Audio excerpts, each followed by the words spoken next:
If you're looking for your ultimate Edinburgh travel guide, then this video is for you.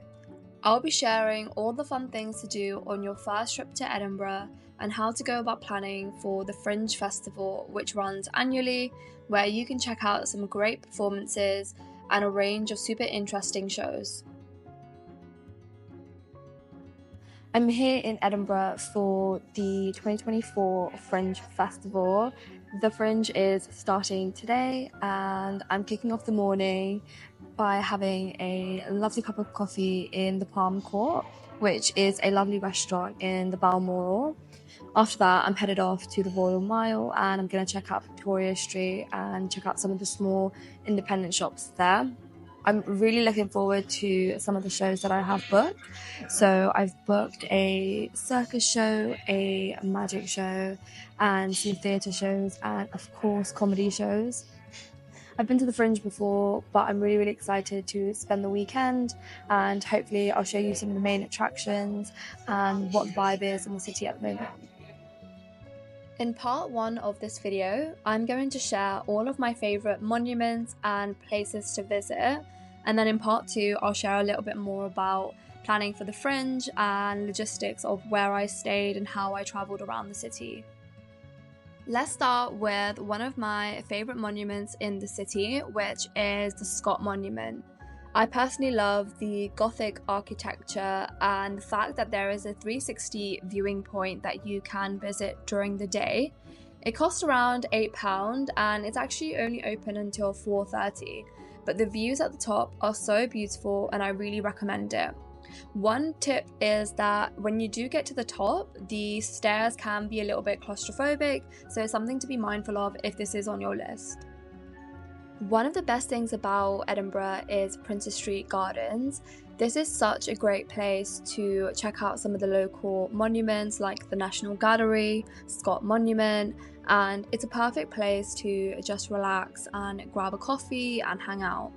There is also the Ross Fountain and the castle viewing point, which is perfect if you want the castle in some of your scenic photos of the city. A great thing about Edinburgh is that it's a very walkable city. All of the main attractions like Carlton Hill, Scot Monument, the National Gallery, the Princess Street Gardens, and areas like St Andrew's Square are all pretty much a walking distance from the main Princess Street. And you'll also find that the public transport's really good, so through Princess Street there is a main tram that runs from the airport, and there is also a lot of buses to get around via public transport. Getting to the Royal Mile is super easy from Princess Street. If you go up Playfair steps, you'll come across the hub, and you'll also be right near some of the main attractions like the Scotch Whisky Experience and the World of Illusions Museum, which has a 360 viewing point, and I really recommend checking that out. Then, of course, at the end of the Royal Mile, they had the main attraction, the Edinburgh Castle. At the time that I went, they did have these bleachers up for their annual miniature tattoo show, and I really recommend going into the castle if you do get a chance and to get your tickets in advance because it does get booked out. On this trip, I didn't actually go inside because I have visited Edinburgh before and been inside the castle, but it's definitely a must-see if you're coming for the first time. After visiting the Edinburgh Castle and the Royal Mile, I recommend heading over to Victoria Street, which is well known for these colourful storefronts and its really vibrant atmosphere. Visiting Victoria Street during the Fringe is even more fun as you'll see many street performers like this singer. I saw this spectacular violinist who really I would have paid to see, and there are so many different shops to check out, especially the Harry Potter store. There are various clothing stores and jewellery stores, and a perfect place to get gifts. I really recommend checking out the Edinburgh Natural Skincare Company, who do some fabulous skincare products.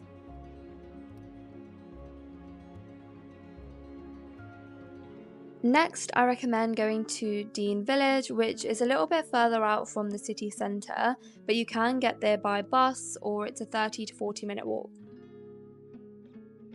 So I've just arrived at Dean Village and I'm now walking alongside the River Leith. It's a really relaxing and peaceful area and a definite must-see if you're in Edinburgh.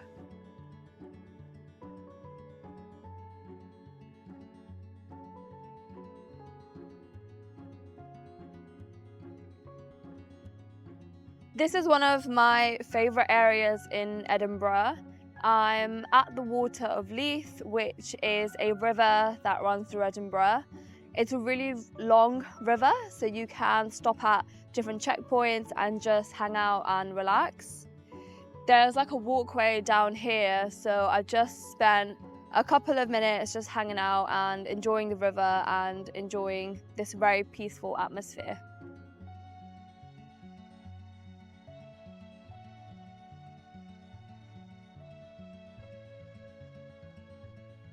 Dean Village is definitely one of those areas that you can spend as little or as long as you desire.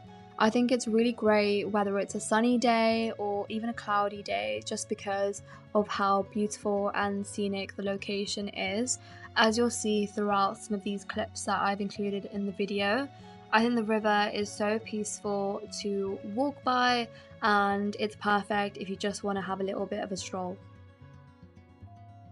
Throughout your walk, you'll find lots of other little monuments like the St. Bernard's Well, and you'll also see this grey bridge, which I actually can't find the name of, so if anybody does know, please do leave it in the comments below. I also recommend checking out the Scottish National Gallery, which is only about a 10 to 15 minute walk from the walkway. As I was only in Edinburgh for the weekend, I wasn't too adventurous with the food that I tried. However, I do recommend checking out this restaurant called Osaka.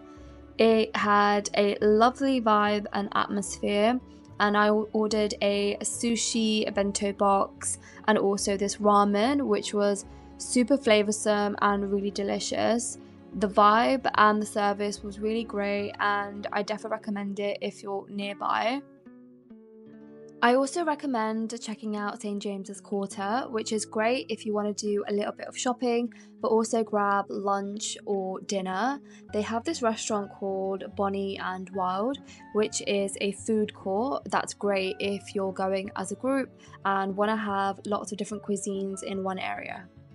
Last but not least, you have to check out the Royal Botanical Gardens of Edinburgh. In the garden, you'll find a range of different plant species, sculptures, and overall it's a vast and beautiful ground where you can take a leisurely stroll or even have a picnic.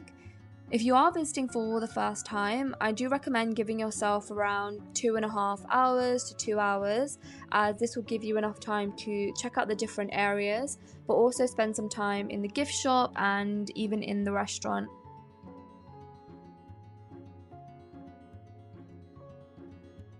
Now let's talk everything Fringe Festival. The Fringe Festival is hosted in the city of Edinburgh every year, and it's well known for the range of performances that you can find, such as magic shows, theatre shows, musical performances, as well as performances from different cultures. When it comes to booking your shows for the Fringe Festival, it can be super overwhelming to use the website, as there are thousands of shows and hundreds of venues. I recommend using the Fringe app for the year, as it makes it super easy to track when you have which performance, and you can also have your tickets in one place. I recommend sticking to the big 4 venues, which are Assembly, Gilded Balloon, Pleasance and the Underbelly, and they have venues all across the city of Edinburgh. Prices for the shows can range from £5 to £25 depending on the type of show that you're watching, and you'll also find lots of street performances which are for free with donation all across the city. I had about 5 shows booked across the time of 3 days, and this was a really great strategy to make sure that I had some performances guaranteed and booked in my diary, but that I was also flexible to check out shows spontaneously and check out the local vibe in the city and go to the beer gardens and other venues. Thank you for watching, and don't forget to like this video and subscribe to my channel for more travel content. If you have any questions, then leave them in the comments below.